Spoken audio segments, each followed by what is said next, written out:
Good morning, Yeshiva Shalom Bayit. Baruch Hashem. We're back in the yeshiva finally. The odor is a little bit here, but Baruch Hashem, we're recovering from the flood. Baruch Hashem, very great. Baruch Hashem, the shiur is today is Sunday, first day of the week of Parashat Acharei Mot Kedoshim, two parashiyot, Tav Shin Pei Gimel. We're going to be back in Siman Kuf Nun, Seif Dalet. All right, this is the laws of Beit HaKnesset we started last week. We had a little pause because of the flooding of the Beit Midrash. But Baruch Hashem, we're here now. The shiur is sponsored L'Refuah Shlema Lior Ben Ahuva, Yosef Ben Miriam, Libi Bat Racheli, Moshe Ben Miriam Lydia, ניסים בן שמחה, שלמה בן שמחה, יוסף בן שמחה, כל עמו ישראל. הלכה ד' הבונה כנגד חלון בית הכנסת, אין מספיק לו בהרחקת 4 אמות.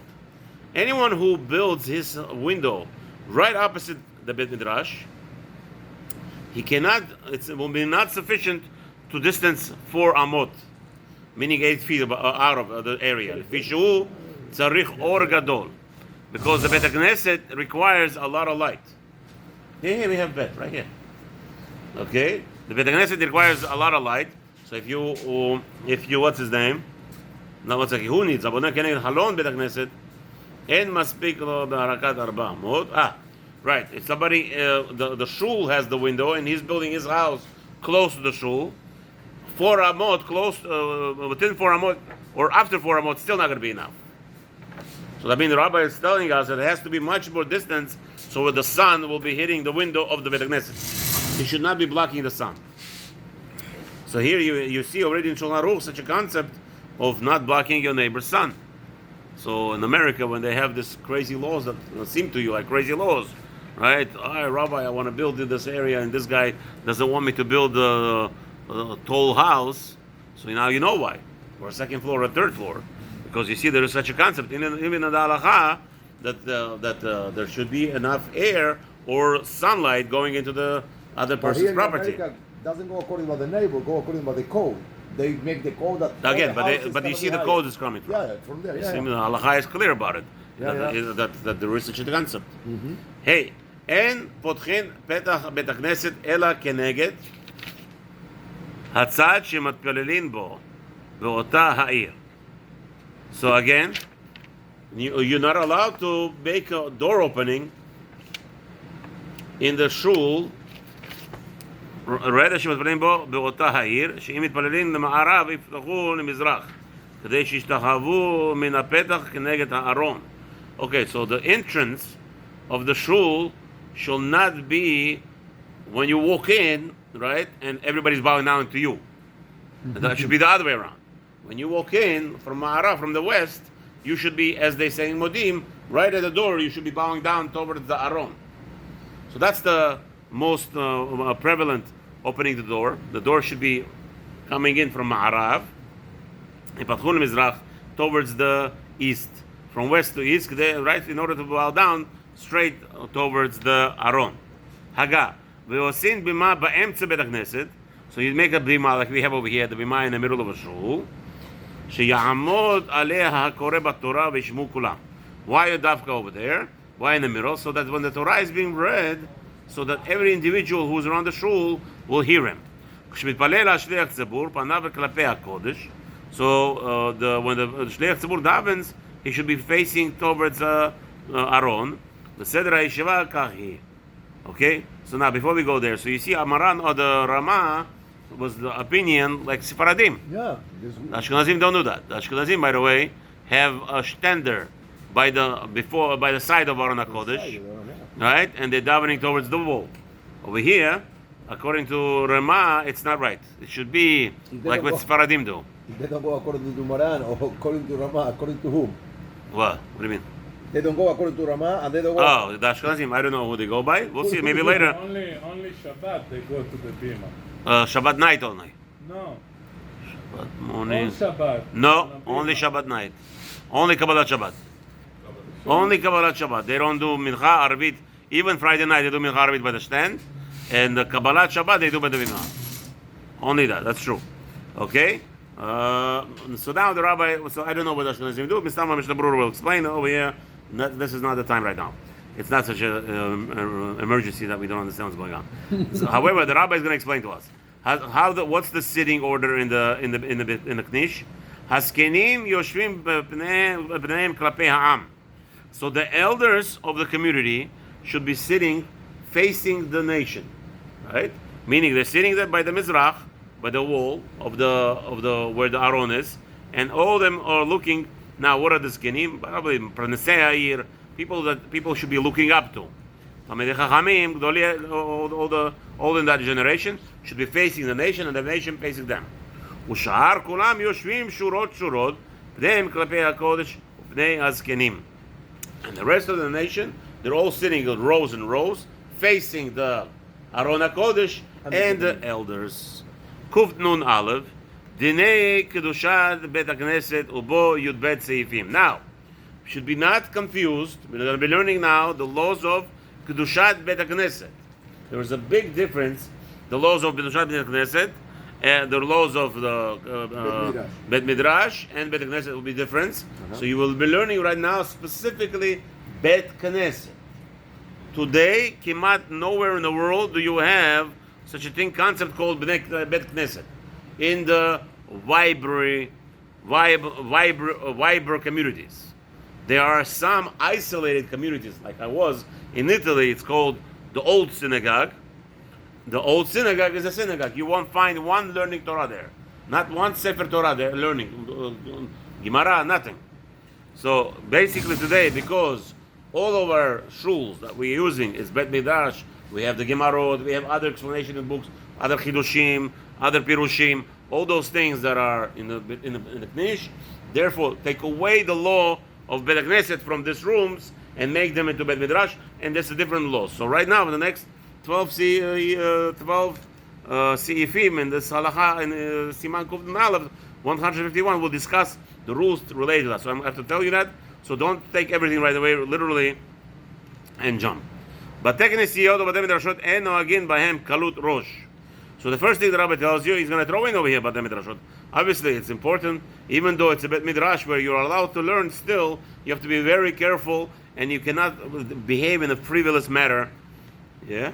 Over here is a Bet Midrash. Yes, Bet Midrash, yeah. That's why we'll see we're allowed to drink coffee here. Well, right now in Saisa, it's talk about both, no? no. He's just telling you that en noagim bahem kalud rosh, but we'll see right now. Let's see. The rabbi says, okay, kalud rosh, kegon tzchok v'hitul v'sicha betela. So what is kalud rosh? What is considered to be frivolous behavior? The rabbi says laughter, meaning making jokes in the Bet Midrash, shalom. V'hitul, ma ze hitul? Anybody? Huh? Nobody say nothing to you. Tayal. You're not allowed to take a... Oh, tour, like a tour. Tiyul. You're not allowed to walk around like it's you're a tourist in the synagogue. You know why they say that? Yeah. Because in Europe, some synagogues are so beautiful, and even today, they're museums. But they're not synagogues anymore. They're not used as synagogues. No, right now. But at No, those you're time, right. maybe That's the right. people go to visit the synagogue to see the architecture. Right. That would be a problem. That was It's beautiful, yeah. Yeah. So we go visit a place like that, we have to bring a tefillin or bring a book and read a Or book. sit and read Tehillim. Okay. Maybe they can visit to the shul. Well, again, so that's what we're discussing. If you're going in there just for roaming around, that would be asur. V'secha betela, and discussing anything that has nothing to pertain to Torah. That's exactly what happened in every shul.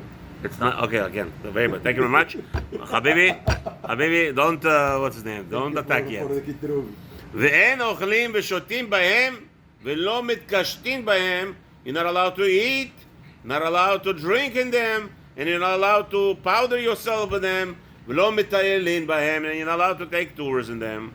So what's he told them? Well, repeat it again. No, mitayelin is a tet. One is with Ted, one is with Taf. Tough, yeah. Different That's what I'm thing, trying to no? tell you. Yeah. Huh? Bitul maybe come from Bitul. Don't cancel the like or Bitul. I don't know. Nullify? Huh? Yeah, like a nullify. Like doing what? What are you nullifying in the Bet Knesset? I don't know. All right. We'll see. Maybe I'll figure it out later on. Let's see. Right now, continue. ולא נכנסים בהם בחמה. You're not allowed to. Oh, it's too hot outside. Let me go into the knish because it's very air conditioning. מפני החמה. בגשמים ובפני גשמים. Or go in there as a עיר מקלט from the rain. ותלמידי חכמים ותלמידיהם מותרים לאכול ולשתות בהם מדוחק. Okay? So now he's going back to the Bet Midrash, looks like. The rules of Bet Midrash. The Talmidei Chachamim, because they're learning there, and it's very hard for them to travel outside, they will be allowed to eat in them, right? In them because it's straining. You mean if it's raining, you don't have allowed to go to the shore? Yeah. What? No, No, just to hide yourself from the rain, no. what happened? مش هنجلس انت خليك كنس الكنيسه ما بعيا. It's not a side. It's not Good. allowed. This has so Because you cannot use it like a shelter. But the Knesset is So here's the the Chofetz Chaim adds in Mishnah Berurah, אבל אם אין לומדים בבית הכנסת ובבית המדרש, let's say a Talmid Chacham who doesn't learn in this Bet Midrash, and he wants to come and eat in there just for food, אסורים לאכול ולשתות שם. וכן הסכימו כמה אחרונים. Even for the Chachamim. Even for Chachamim, but again, so you have like this. The rabbi says, what's midochak? Why did he have to add the word midochak? Chofetz Chaim explains, because dochak means that will be stressful on him to go out with where he's learning now and go home to eat and then come back. It takes time. It could waste a lot of valuable time. So what do? Just eat there quickly, 5, 10 minutes, 7 minutes, whatever it takes him to eat, bench and go start eating, continue learning. In the Bet Midrash, yeah. Bet Midrash. But let's say a different Talmid Chacham comes and he sees them eating now. He's not learning that. He doesn't even have the intention to learn. Even though he's a Talmid Chacham, just for eating, this is not the place. It's not called dochak. ויש אומרים, בבית המדרש, אפילו שלא מדוחק, שרי. No. Some say, Rama says, I don't care. If this is a Bet Midrash, let's say the Talmidei Chachamim are constantly eating, this guy just comes in to eat with breakfast or to drink something or eat something, even if he's not planning to learn, still will be allowed. That's something. Okay? We understand why. Because we want that it should be the food, the feet of the Talmidei Chachamim should be here constantly. You want people to come and learn, so that's what they do. Baruch Hashem, many B'tei Midrashot do that. You have sometimes, let's say, Kolelim together, and there's a big yeshiva. So the Kolelim are allowed to come into the Bet Midrash to eat over there, and they go back to their Kolel to learn, even though they're not learning in the yeshiva, because the yeshiva has the abilities to have cooks and all the stuff. ואין מחשבים בהם חשבונות, אלא אם כן הם של מצווה. So what I do here, I sit over here and I make a cheshbonot of who donated, well booked, or Aaron sits over here and calculates all the donations over Shabbat. That is mutar. But however, to calculate your monthly expenses, my wife spent in this store that much, the children spend this much, all your expenses that are not shayach to mitzvah, that would be prohibited to be done in Bet Midrash. כגון קופה של צדקה וכו'. ואין מספידין בהם אלא אם כן יהיה הספד לאחד מגדולי העיר שכל בני העיר מתקבצים ובאים להספידו.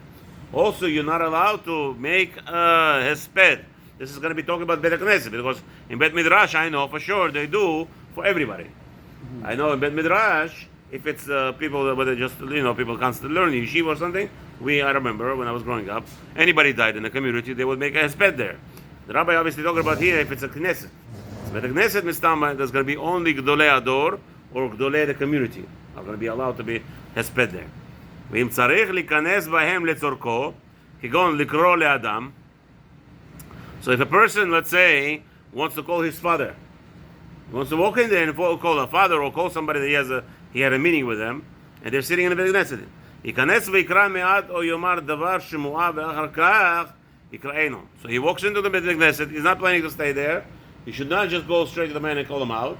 Go in there and say some pasuk Tehillim, pasuk Torah or something, so you know that you didn't come in just for that. כדי שלא יהיה נראה כאילו נכנס לצורכו. It should be seen that you're only coming to the Midrash just for your need. You coming in, say pasuk, Ashrei Yoshvei Bitecha. Just that, Ashrei Yoshvei Bitecha. Finished.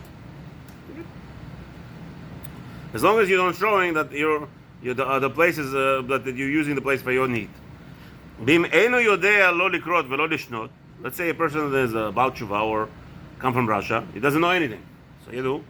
יאמר לאחד מהתינוקות, קרא לי פסוק שאתה קורא בו. Now he that walked in, he should ask somebody, hello, can you please tell me what you're learning today? One of the youths. או שישהה מעט ואחר כך יצא. However, he could go and call somebody, or just sit there and wait and hear the divrei Torah that's being processed there, or something, and then you could go. שהישיבה בהם מצווה. Even sitting in the Beit Knesset without saying psukim is also mitzvah. שנאמר, אשרי יושבי ביתך. As it says, happy are the ones who are sitting in your house. Now, v'shiur ha'yeshiva, the rabbi adds over here, how long? כדי חילוך פני שני פתחים. The sitting amount should be as long as it takes for you to cross two doors, right? You walk into a person's house, you have the front door, and then there is a closet on the left and the right to hang your coat, put your shoes away, and then there's another door to a salon or something, right? So you have that. So how long does that take process? That's the long 3 time. seconds, 5 seconds. Again, if you're in the rush, I'm talking about you taking off your shoes. Sounds like maybe a little bit longer. Yeah, 30 Maybe like, seconds. 5 to 10 seconds. You sit down, should not be taking more than that. Okay, that's This just happens a lot here when we pray there in the Yeah. TV. We nichnas from this door and use the shul like a pros door. no. That's not a problem. The reason over here we're going to Tiki is to daven with the community. You can't then tell people to stay in here and to go. So this was not a community. This is not a shul at the time. It's not a viable shul. You cannot have the same rules. If this was an old, you can't stay. You can't force people here to stay even for a second with all the mold smell or whatever it is, Yeah. all the mildew, whatever it is. You have to come in here and get out. It's not a problem. We cannot. So this was a special circumstances. Bet. ויש אומרים שמה ששנינו בקדושת בתי מדרשות. רוצה לומר של רבים דומיה דבית הכנסת. אבל יחיד הקובע מדרש בביתו לצורכו, אין לו קדושה כל כך. However, this is what we're talking about when a community designated a place where they're going to be learning, that has the rules of Beit Knesset or Beit Midrash. But if an individual in his house designated a basement, and sometimes in his basement, there are people coming to learn, there's a minyan, people daven, whatever it is, but it's his private thing. This does not have same holiness as we discussed till now. Gimel. אין ישנים בבית הכנסת אפילו שנת ארעי. אבל בבית המדרש מותר. בבית הכנסת you will be prohibited to close your eyes even for a second to sleep. However, in בית מדרש you're allowed to put your head down and to sleep for a few minutes. 10 minutes, 15 minutes, 20 minutes, 30 minutes, 1 hour you need. Fall asleep and then go back to learning. That's the whole point. If he's tired, let him sleep in בית מדרש. Boloshin, the מותר לאכול שם. the Yeshiva Boloshin, I heard that they sleep in the bench the whole night. Yeah, okay, ברוך השם. Yeah. Yeah, sometimes that's what you're going to do. ד' לצורך בית הכנסת מותר לאכול ולשון בתוכו. Right? לצורך בית הכנסת מותר לאכול ולשון בתוכו. What does that mean? I don't know. The rabbi says, yeah? Let's just translate quickly. It's dangerous outside if nobody in the shul, they can come and steal things. So you have a shomer. Yeah, shomer. So that's what you want to say. You want to say, if there's a need for the Beit Knesset, somebody to still be there around the clock, that person would be allowed to eat and sleep there. Because it's for the Beit Knesset. A beautiful pshat. If it's dangerous to leave the place empty. Okay. ומטעם זה ישנים בליל יום הכיפורים בבית הכנסת, אפילו לצורך מצווה אחרת. So in this same reason, the rabbi says over here, they would used to sleep the night of Yom Kippur in the Beit Knesset. כגון שנקבצים לעבר השנה בבית הכנסת, מותר לאכול שם. Wow. The rabbi, look at this Ibur Shana also, I don't understand that. What? What's with the Bikif? The Ibur Shana was already decreed 2 years. Bikif, they sleep. Sorry. All right, so the rabbi says over here. All the Sanhedrin go to the Beit Knesset to Yeah, but this is not today. It's not because they shayach talk today. long, maybe they can sleep on the spaces. They can sleep there. But it's not shayach. Maran is not talking about 1,500, 2,000 years ago. He's talking about 500 years ago. 500 years ago, they did not make Kibur Shana. It was already declared before. Unless Maran holds no. Maran held like Rambam, by the way. Rambam said clearly that even though Hillel Atzair, he created the calendar is off. Every 600 years is going to be off by 11 days. The calendar is going to be off, and right now I think there is already some remnants that it's off. If you take a look, the Molad sometimes is sometimes almost 2 days before. Yeah. Almost 2 days. Sometimes you could see a Molad 2 days before Rosh Chodesh, and it's a problem. By the way, you go outside, it's already looks like a third or fourth day. It's only first day. I seen it. So Maran is here. There's going to be a lot of discussion. There's a lot of war going on. I know everybody's afraid. Everybody's afraid to declare a second month of Adar. We had such a problem where Pesach falls on March 23rd. Around the world, March 23rd is still freezing, and the Pesach falls on March 23rd. It's a big problem. So that's a borderline. It's a mamash borderline. So I see over here that what? 23 still is very hot. I understand, but Because over there it's a food. I understand, but still over here, this is what it is. Okay, so that's what the rabbi tells us. So it sounds like the rabbi held that there is a way that there should be Molad discussed, and even without a Sanhedrin. There's no Sanhedrin today. Okay, but we're going to leave it at that. B'ezrat Hashem, hey, we're going to continue tomorrow. חזק וברוך.